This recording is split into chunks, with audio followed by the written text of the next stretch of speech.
diri dengan tujuan untuk mempresentasikan hasil dari tugas mata kuliah Pancasila kami yang berjudul Pengamalan Pancasila dalam Lingkup Kekuasaan Negara. Oke, saya di sini akan menjelaskan dan menjabarkan tentang makna dan nilai-nilai dari Pancasila.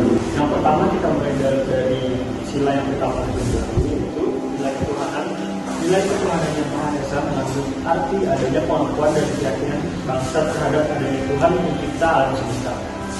Nilai Pancasila yang kedua yaitu nilai kemanusiaan yang adil dan beradab, memiliki arti kesadaran sikap dan perilaku yang sesuai dengan nilai-nilai moral dalam hidup bersama atas dasar tuntutan hati nurani yang dengan memperlakukan sesuatu hal sebagaimana mestinya. Nilai Pancasila yang ketiga yaitu nilai persatuan. Nilai persatuan di Indonesia mengandung makna usaha ke arah bersatu dalam kedaulatan rakyat atas untuk membina rasa nasionalisme dalam negara kesatuan Republik Indonesia.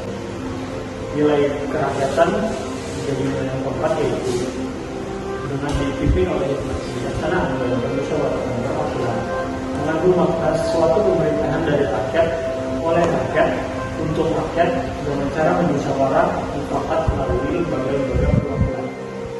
Yang terakhir adalah nilai keadilan yaitu nilai keadilan sosial bagi seluruh rakyat Indonesia mengandung makna sebagai dasar sekaligus tujuan yaitu tercapainya masyarakat Indonesia yang adil dan makmur secara lahir maupun batin. Mengapa Pancasila sulit diwujudkan dalam kehidupan bangsa dan negara? Ada banyak sekali faktor yang menyebabkan Pancasila sulit diterapkan. Walaupun orang selalu mengatakan Pancasila harga mati, sedangkan adat dan tradisi di area pemerintahan pun masih sulit untuk diintaskan. Salah satunya ada tindakan korupsi yang masih menjamu, bahkan seakan sudah menjadi kebiasaan para pejabat. Bagaimana tidak, melansir dari laporan Transparansi Internasional, Indonesia berada pada urutan 90 negara dengan ungkapan dari kaum. Peringkat pertama pelapor korupsi adalah dari kalangan birokrasi. Karena birokrasi Indonesia sendiri masih seperti birokrasi feodal, sehingga harusnya hal ini menjadi perhatian yang khusus. Apakah Pancasila sudah diamalkan dalam lingkup kekuasaan negara? Permasalahan yang sering kali kita temui oleh pemimpin yang katakanlah tidak berpancasilais adalah pemimpin yang korupsi. Dilansir dari Pulpes.com, beberapa waktu lalu terdapat 23 narapidana korupsi yang telah menghirup udara segar atau dibebaskan bersyarat. Bahkan tidak sedikit dari narapidana tersebut yang melakukan korupsi miliaran hingga triliunan rupiah. Oleh karena itu, dalam materi pembahasan saya ini, apakah Pancasila sudah diamalkan dalam kekuasaan negara?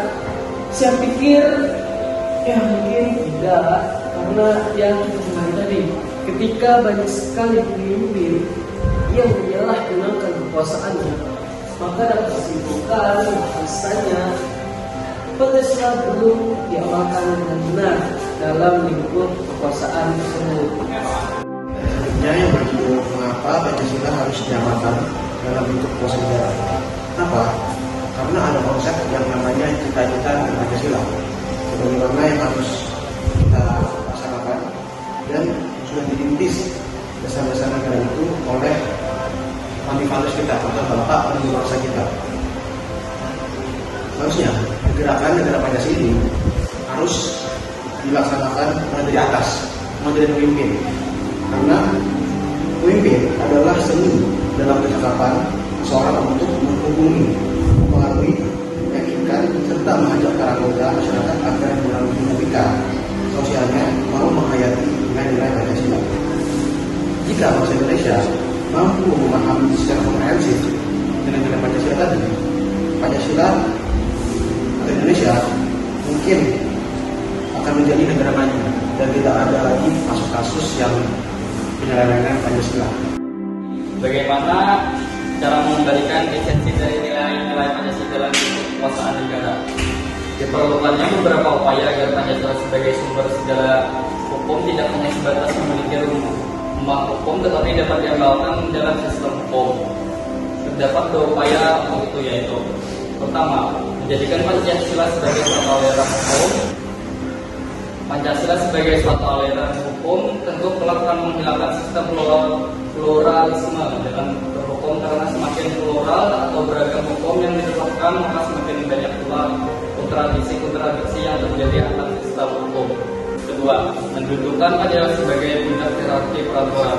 Dengan demikian, wajib hukum yang bersifat pluralisme atau praktek berhukum yang tak menjadikan Pancasila sebagai simbolis belaka tidak memiliki tempat lagi dalam sistem hukum nasional. Mungkin cukup sekian presentasi yang dapat kami sampaikan. Terima kasih. Assalamualaikum warahmatullahi wabarakatuh.